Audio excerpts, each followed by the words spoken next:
Troisième étape, le tableau de répartition des charges indirectes. Nous avons un petit tableau un peu compliqué dans la mesure où on a 3 centres auxiliaires. Observons bien ces centres et notons que le centre administration, lui, ne travaille pour aucun des autres centres auxiliaires.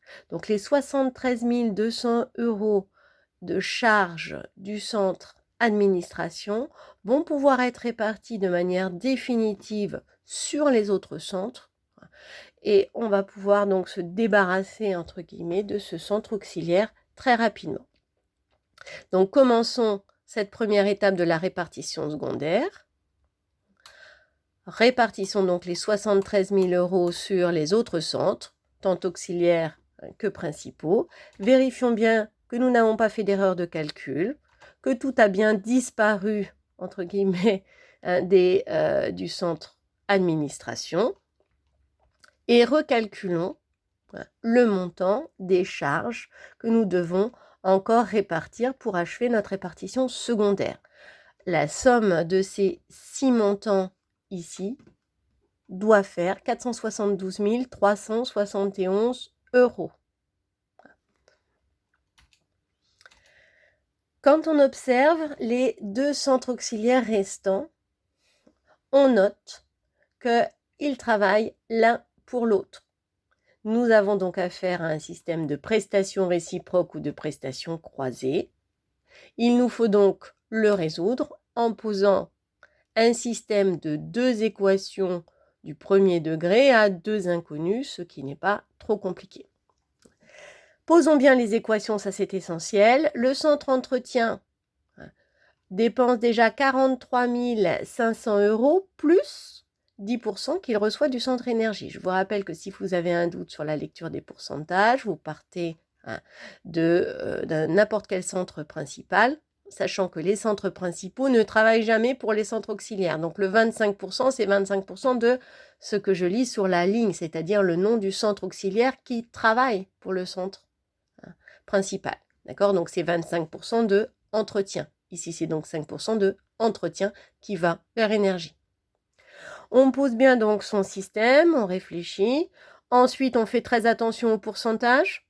On convertit en écriture décimale et on fait attention quand on fait des distributions. Ici, ne pas se tromper dans les virgules. On va donc obtenir pour entretien 53 060 € de charge et pour le centre en énergie 95 600 €. Nous allons donc répartir ces charges, faire toutes les vérifications nécessaires en colonne et aussi en ligne. En colonne, c'est-à-dire qu'ici, ça plus ça moins ça, enfin plus ça, donc la totalité des charges a bien disparu, a bien été aussi répartie. Donc ici, vous devez vérifier que vous avez bien 0 et 0. Quand je vais faire la somme des totaux après répartition secondaire obtenus dans les centres principaux, je dois vérifier que j'ai 472 371 € et que je n'ai rien perdu. Il nous faut donc maintenant déterminer le nombre d'unités d'œuvre pour achever ce tableau en nous posant les bonnes questions. Sur le centre approvisionnement, la nature de l'unité d'œuvre, c'est la tonne de matière achetée. Donc on doit se demander combien de tonnes de matière avons-nous acheté. On le lit dans le schéma. C'est écrit dans l'énoncé, mais on l'a noté dans le schéma, donc on peut le lire directement. On a acheté ici que du sucre et des fraises, donc 80 tonnes et 110 tonnes, soit 190 tonnes. Quel est le coût de l'unité d'œuvre donc du centre en question? On prend le total des charges après répartition secondaire et on le divise par le nombre d'unités d'œuvre. On obtient ainsi 312 €. On cherche toujours à illustrer par une phrase le coût d'unité d'œuvre. On essaye de donner du sens au calcul que l'on fait. Centres principaux, cuisson et conditionnement, c'est le kilo de confiture obtenu. Ça, c'est déjà sur notre schéma de production. Donc, on a juste à recopier les montants parce qu'on a fait les calculs, on est sûr de nous. Donc, il n'y a pas de problème. Pour le centre cuisson, le coût de l'unité d'œuvre est de 2,10 €. Toujours total des charges après répartition secondaire divisé par le nombre d'unités d'œuvre. Et pour le centre conditionnement, on obtient donc 60 centimes. Dernier centre, le centre distribution. La question qu'on doit se poser, c'est combien de tonnes de confiture avons-nous vendues? Pour l'instant, on ne l'a pas déterminé. Le raisonnement, on va faire exactement le même que sur les confitures, les kilos de confiture produits. On doit convertir les pots de 1 kg en kilos de confiture, ça c'est pas difficile. Il y a autant de kilos que de pots de 1 kg, évidemment. 38 300 kg.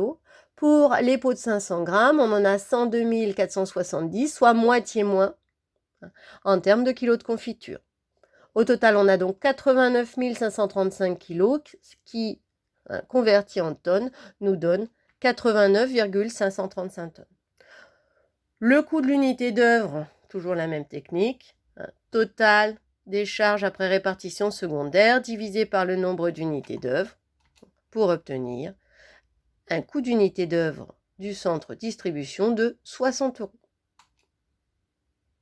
Voici donc le tableau complété. Nous pouvons désormais passer à la 4e étape.